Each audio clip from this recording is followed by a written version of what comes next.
Yeah, and friends, we're not much in contact, but I have a great deal of respect for Dan.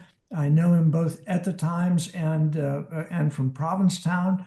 And he and I actually, the last time I think I saw Dan, which will tell you how long ago it was Dan and I were both members of a little committee that Ed Miller and Teresa Parker convened as they were planning the launch of the Provincetown Independent.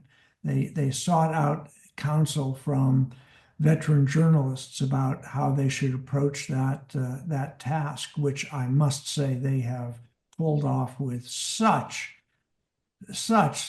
style and class, and it's an amazing newspaper.